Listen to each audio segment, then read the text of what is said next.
Kita pergi satu tempat kerja, ada 120 orang pekerja, nak jumpa yang puasa Isnin Khamis tiap-tiap minggu, payah jumpa. Tuan-tuan yang dirahmati Allah, mereka yang kaki puasa, mereka yang gila puasa, yang suka puasa, bila nama dia dipanggil, satu mahsyar tengok dia, Allah pun keluarkan amalan dia satu-satu.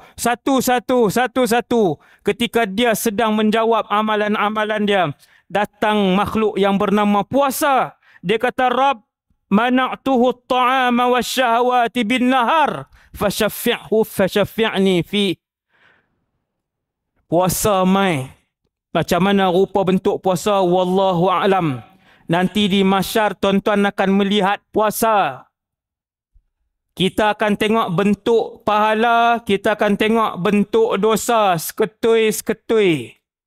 Macam kita tengok benda fizikal pada hari ini. Boleh tengok dengan mata kasar. Hari ini semua benda tu tak boleh dilihat.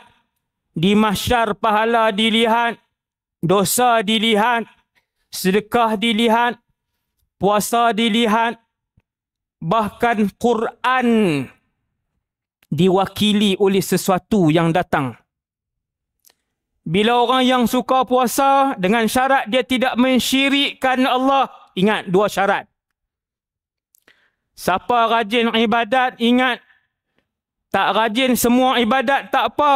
Rajin satu ibadat, tapi ibadat lain tak tinggal lah. Semayang 5 waktu ni, puasa Ramadan kan. Hak lain-lain dia tak rajin, dia rajin satu je, tak apa, dua syarat kena jaga.